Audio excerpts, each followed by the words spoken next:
Welcome back to the Midnight Fire. Tonight, we journey to a place shrouded in whispers. A place where the walls don't just hold secrets, they consume them.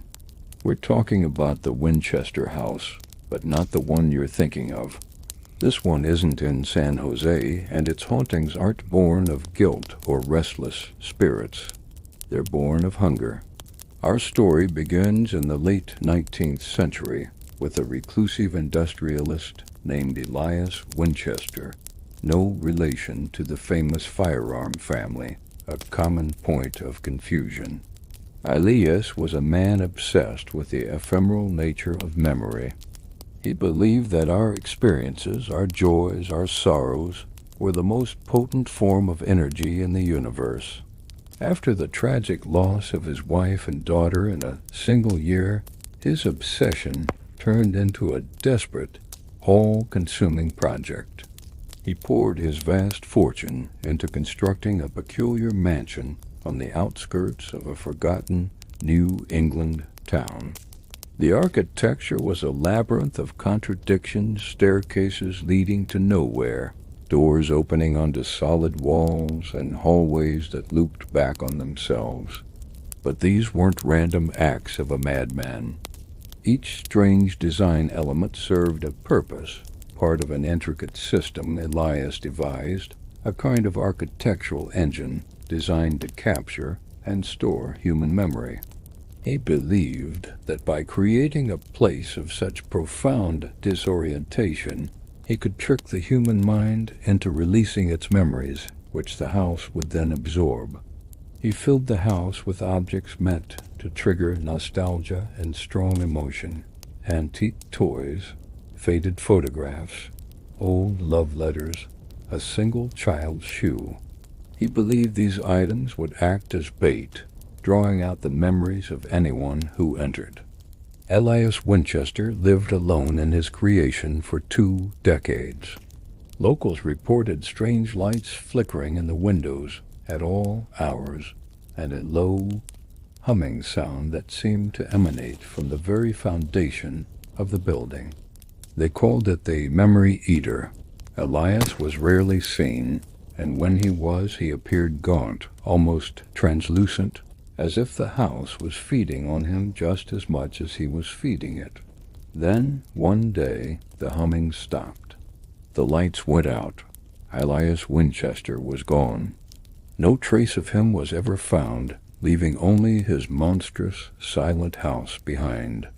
For years, the Winchester house stood empty, a local legend told to scare children. But legends have a way of drawing the curious and the brave. In the 1920s, a group of college students, fueled by bravado and cheap liquor, decided to spend a night in the abandoned mansion. They documented their intentions in a series of letters to their families, letters that would later become crucial evidence. They entered the house at dusk, laughing and joking. They were never seen again. When police investigated, they found the students' belongings exactly where they had left them. Coats on the hooks, a half-empty bottle on a table, a camera with an undeveloped roll of film. But of the students themselves, there was nothing.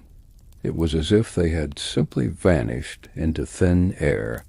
The developed photos from the camera were chilling. The initial shots were of smiling faces, exploring the dusty rooms. But as the roll progressed, the images grew distorted. Faces became blurred, backgrounds seemed to shift and warp, and in the final photo there was only a swirling vortex of light in the center of a dark room. The house claimed more victims over the decades.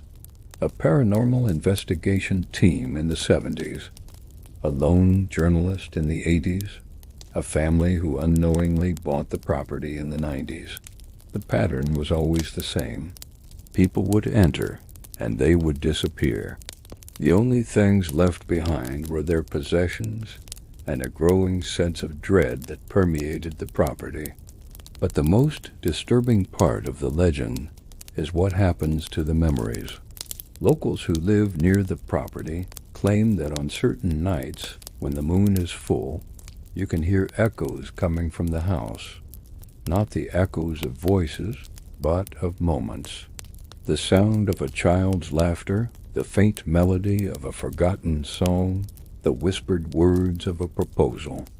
It's said the house replays the happiest memories of its victims, a cruel mockery of the lives it has consumed. One of the most compelling accounts comes from a woman named Sarah, whose older brother, David, was one of the college students who vanished in the 20s. Decades later, as an old woman, Sarah visited the property line.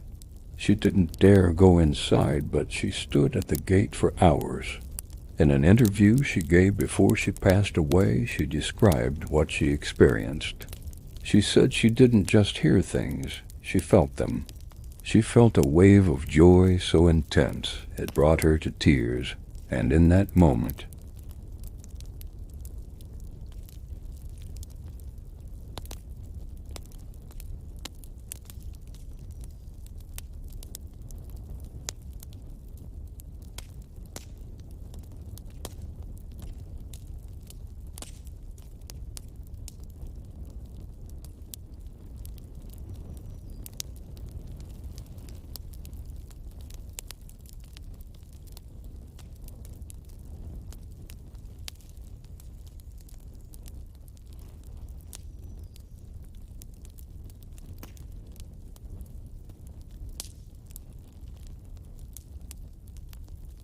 the confusing layout was designed to lower a person's psychological defenses, making their minds more susceptible.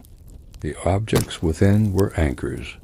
Once a person formed an emotional connection to an object, the house would begin to siphon their memories, starting with the most powerful ones. According to Elias's twisted theory, once the house had consumed all of a person's significant memories, their physical body, now just an empty vessel with no identity, would simply dissolve. They would cease to exist, their entire being converted into energy for the house to feed upon. This brings us to the rituals. Elias's journals detail a series of rituals he performed to awaken the house. These involved intricate geometric patterns drawn on the floors, chants in a language of his own invention, and the use of mirrors placed at specific angles to create what he called memory loops. He believed these rituals were what activated the house's ability to consume. He was, in effect, creating a man-made predatory entity, a haunted house that wasn't haunted by the dead, but by the stolen lives of the living. It's a terrifying concept, not just being killed, but being erased. Every memory, every experience that makes you who you are, consumed until nothing is left. The last known entry in Elias's journal is a chilling one. He writes, "The hunger is magnificent. It has taken my grief, my sorrow. I can no longer remember my daughter's face. Soon it will take the rest of me. I will become one with the architecture. I will be eternal." Did Elias succeed? Did he become a permanent part of his own monstrous creation, the ghost in his own machine? Or was he simply its first victim? The house still stands today, condemned and fenced off. But the legends persist. Some say the humming has returned, fainter than before, but there, a sign that the house is dormant, perhaps, but not dead. It's waiting for new visitors, new lives, new memories to feed its insatiable hunger. The Winchester Memory Eater Mansion serves as a stark reminder that not all horrors come from beyond the grave. Sometimes the most terrifying things are those we create ourselves, born from our own grief, our own obsessions, and our own desperate attempts to control the uncontrollable. It's a house that doesn't just want to scare you. It wants to own you, to consume your very essence. leaving nothing behind but a faint echo of laughter in a dark, empty room. It raises the question, what is a person without their memories? Are we anything more than the sum of our experiences?